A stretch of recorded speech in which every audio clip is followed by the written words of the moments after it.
memahami kehidupan yang dialami Richard Eliezer atau dikenal sebagai Baradae. Ia sebelumnya adalah prajurit Brimob dengan cita-cita luhur mengabdi kepada negara, kini duduk di kursi pesakitan sebagai terdakwa dalam kasus penembakan almarhum Brigadir Nofriansah Yosua Huta Barat. Kita mengerti Richard Eliezer begitu terpukul secara psikis dengan peristiwa yang dialaminya karena dia harus meninggalkan keluarga dan tunangannya serta kesatuan yang menjadi kebanggaannya. Mungkin pula hatinya hancur karena peristiwa itu. Apalagi peristiwa itu lantas mengubah seluruh arah kehidupan Richard Eliezer. Publik bisa menangkap kesan hancur itu ketika Richard Eliezer membacakan surat permohonan maafnya kepada almarhum Brigadir Nofriansah Yosua Huta Barat dan keluarganya pada sidang perdana tanggal 18 Oktober 2022. Ketika membacakan surat itu, suara Richard Eliezer bergetar dan menahan tangis. Bayangkanlah, seandainya Richard Eliezer tetap mengikuti skenario kasus awal Jenderal Verdi Sambo, Richard Eliezer bisa memilih jalan untuk menyelamatkan diri sendiri, cari aman, menuju karir gemilang. Dalam konspirasi dan pengabdian total kepada sang jenderal, ia bisa memilih menutup mata, membohongi hati nuraninya sendiri, nurani publik, menutup rapat kejahatan kemanusiaan yang paling keji dan busuk. Jika jalan itu yang dia pilih, bisa dibayangkan peristiwa ini akan menjadi kasus pembunuhan yang tidak terungkap, dark number, hilang dari pengamatan publik sama seperti kasus kejahatan besar lainnya, tertutup rapat.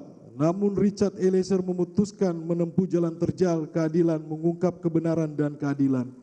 Ia mempertaruhkan keselamatan diri, membangun keberanian dalam dirinya yang rapuh sebagai anggota Polri dengan pangkat paling rendah, berhadapan dengan sang jenderal. Dengan lantang ia menyuarakan kebenaran, membongkar kebohongan, disaksikan berjuta pasang mata dan para hakim yang mulia penjaga gerbang keadilan di dunia ini. Masyarakat sudah lama dahaga akan kejujuran dan keadilan di Republik ini. Terdakwa dielulukan para pencari keadilan. Richard Eliezer adalah kita, berjuang memadukan kehidupan sebelum dan sesudah peristiwa penembakan almarhum Brigadir Nofriansah Yosua Huta Barat. Jadi kisah hidup Richard Eliezer adalah berjuang bangkit dari keterpurukan. Ia adalah anak muda jujur yang tidak berada di dalam ruang kosong. Ia masih punya masa depan yang berpengharapan dan masih panjang. Tetapi hidupnya seperti dipaksa berhenti karena tangannya dipakai oleh atasannya untuk melampiaskan nafsu angkara murka. Ia dikorbankan. Richard Eliezer ibarat lilin kecil yang tidak ada harganya tetapi menerangi. Maka memperjuangkan keadilan bagi Richard Eliezer adalah memperjuangkan keadilan seorang pemuda dari kalangan masyarakat kecil, wong cilik, dan keluarga sederhana. Semoga pengalaman kasus Richard Eliezer akan menumbuhkan semakin banyak orang yang berani berkata jujur dan benar di hadapan hukum demi masa depan Indonesia yang berkeadilan. Richard Eliezer adalah kita, anak muda pencari keadilan. Majelis Hakim yang mulia, oleh karena itulah pada bagian ini kami akan menyampaikan poin-poin pembelaan kami terhadap Bayangkara II Richard Eliezer Pudiang Lumiu untuk menjadi dasar pertimbangan yang mulia Majelis Hakim dalam mengambil keputusan. Bab 2, analisa fakta persidangan dianggap dibacakan. A. Skenario di rumah Saguling dianggap dibacakan. A1. Pengamanan 2 senjata api jenis Steyr-Aug laras panjang dan senjata api HS milik korban almarhum Nofriansah Yosua Huta Barat oleh saksi Riki Rizal Wibowo dianggap dibacakan. A2.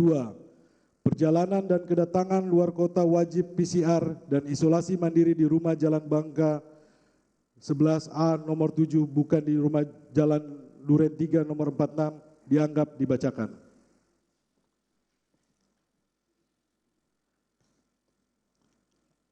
A3. Lemari senjata di lantai 3 rumah Saguling dianggap dibacakan. B. Perintah tembak Brigadir Nofriansah Yosua Huta Barat oleh Verdi Sambo di rumah Duren 3 nomor 46 dianggap dibacakan. B1. Terdakwa Richard Eliezer Pudiang Lumiu diperintah menembak dan didoktrin secara berulang-ulang dalam kondisi ketakutan dan tidak bisa menolak perintah atasan, dianggap dibacakan.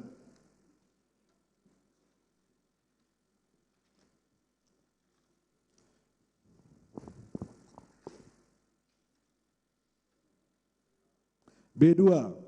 Saksi Ferdi Sambo memberikan kotak amunisi dan memerintahkan mengisi magasin senjata terdakwa serta memerintahkan terdakwa mengambil senjata api HS milik korban almarhum Nofriansah Yosua Huta Barat yang disimpan saksi Riki Rizal Wibowo di rumah di bak dashboard mobil XLM, dianggap dibacakan.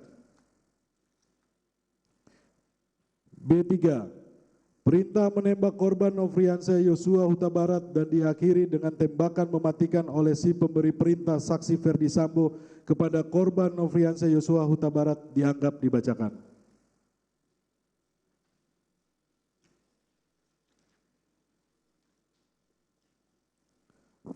C. Skenario pasca terbunuhnya Brigadir Nofriansah Yosua Huta Barat. Bahwa terdakwa sejak menjalani pendidikan anggota Brimob Polri di wilayah Polda Sulut menempuh pendidikan di Pusat Pendidikan Brimob di Watukese, Jawa Timur 2019.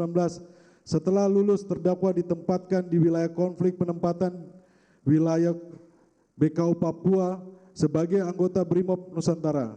Kemudian penugasan kembali tim BKU sebagai anggota Satgas Tinombala di Poso, Sulawesi Tengah, penugasan penjagaan di rumah tahanan rutan teroris tahun 2021.